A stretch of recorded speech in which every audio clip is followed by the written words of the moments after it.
भक्तजनों, आज हम आपको अपने पूजनीय गुरु श्री श्री 108 महाराज स्वामी सिकंदर जी की अपार कृपा से दूसरे ज्योतिर्लिंग श्री शैल मल्लिकार्जुन के बारे में विस्तार से बताएंगे। ओम नमो शिवाय। जय भोले भंडारी। संपूर्ण जगत में मोक्ष प्राप्ति के लिए त्रिदेवताओं की पूजा एवं अर्चना का विशेष महत्व है, लेकिन इन सब से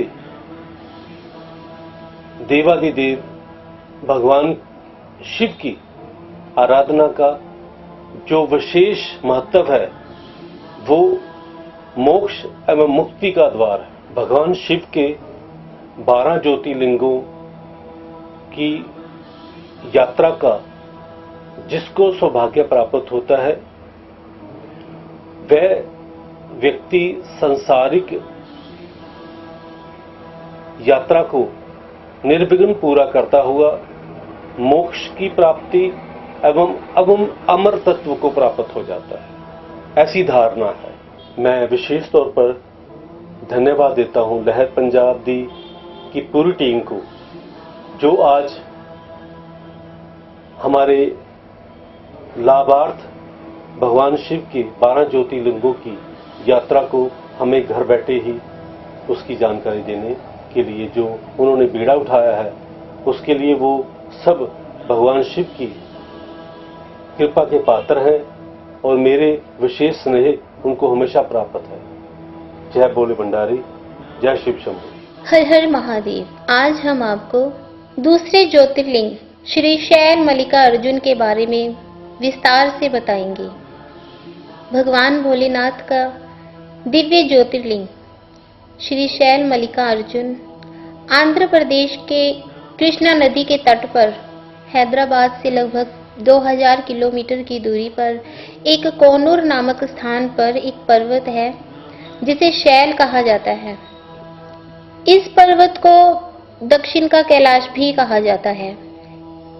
महाभारत, शिव पुराण तथा पद्म पुराण आदि अनेक ग्रंथों में इसकी विस्तार से महिमा का गुणगान किया गया है। पुराणों में वर्णित कथा क्या है, कहानी क्या है श्री शैल मल्लिकार्जुन ज्योतिर्लिंग की। जैसे कि हम सब जानते हैं, भगवान शिव के 2 पुत्र थे, एक गणेश जी और दूसरे कार्तिकेय जी। एक बार दोनों ही आपस में अपने विवाह को लेकर झगड़ा करने लगे। दोनों का ये आग्रह था कि पहले मेरा विवाह होना चाहिए। गणेश जी का कहना था कि पहले मेरा विवाह होना चाहिए और कार्तिकेय जी कहते थे कि नहीं, पहले मेरा विवाह होना चाहिए। गणेश जी और कार्तिकेय जी को इस प्रकार झगड़ा करता हुआ देखकर भगवान शंकर और माता पार्वती जी कहने लगे कि ऐसे झगड़ा ना करो, तुम लोग पृथ्वी का एक चक्कर लगाओ। जो चक्कर लगाकर सबसे पहले आएगा उसका ही विवाह सबसे पहले किया जाएगा। ऐसी बात सुनकर कार्तिकेय जी तुरंत दौड़ पड़े पृथ्वी की प्रदक्षिणा करने के लिए, लेकिन श्री गणेश जी के लिए ये कार्य आसान नहीं था।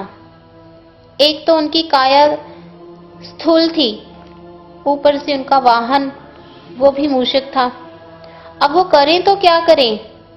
भला दौड़ में वो कार्तिकेय जी से आगे कैसे निकल सकते थे? कहाँ कार्तिकेय जी और उनका वाहन मोर और कहाँ गणेश और उनका वाहन मूषक। अब गणेश जी सोच में पड़ गए, लेकिन गणेश जी शरीर से जितने स्थूल थे उनकी बुद्धि उतनी ही तीक्ष्ण थी। बहुत ही तेज बुद्धि के स्वामी श्री गणेश जी महाराज ने बहुत ही सरलता से एक सुगम सा उपाय खोजा। श्री गणेश जी ने अपने माता पिता को अपने सामने बिठाया और विधि पूर्वक उनका पूजन किया। पूजन करने के पश्चात श्री गणेश जी ने अपने माता पिता की 7 बार प्रदक्षिणा करके पृथ्वी प्रदक्षिणा का कार्य पूरा किया।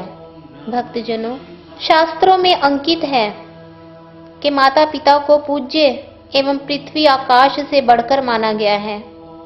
माता पिता की पूजा करने की, माता पिता की सेवा करने का उतना ही फल प्राप्त होता है जितना कि पृथ्वी और आकाश की पूजा करने से प्राप्त होता है। इस प्रकार श्री गणेश जी जीत गए। जब तक श्री कार्तिकेय जी पृथ्वी का चक्कर लगाकर अपने माता पिता के पास पहुंचे, तब तक तो गणेश जी का शुभ विवाह भी संपन्न हो चुका था। गणेश जी का विवाह रिद्धि और बुद्धि नामक दो अति सुंदर कन्याओं के साथ हुआ। क्षेम तथा लाभ नामक दो पुत्रों की भी प्राप्ति हो चुकी थी। जब कार्तिकेय जी ने ये देखा तो उन्हें बहुत ही क्रोध आया और वे रुष्ट होकर कौंच नामक पर्वत पर चले गए।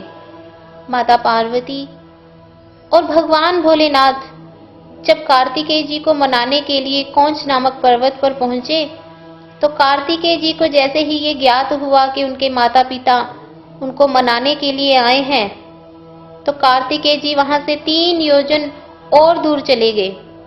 जब माता पार्वती और भगवान भोलेनाथ को ये पता चला, तो भगवान भोलेनाथ माता पार्वती के संग वहीं ज्योतिर्लिंग के रूप में विराजमान हो गए।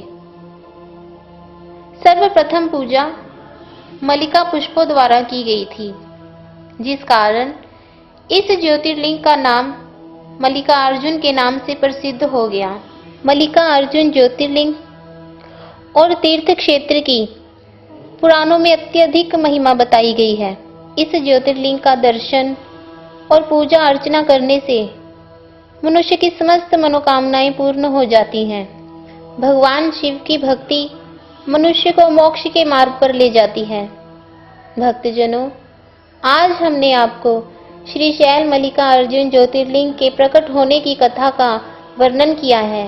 तीसरे ज्योतिर्लिंग श्री महाकालेश्वर ज्योतिर्लिंग की महिमा का गुणगान सुनने के लिए जुड़े रहिए हमारे चैनल, आपके अपने चैनल लहर पंजाबी की विशेष प्रस्तुति दुर्गा सेना बुलेटिन के साथ। हर हर महादेव। 12 ज्योतिर्लिंग की कथा सुनने के लिए हमारे चैनल लहर पंजाबी को सब्सक्राइब करना ना भूलें। नोटिफिकेशन के लिए बेल आइकन भी दबाएं।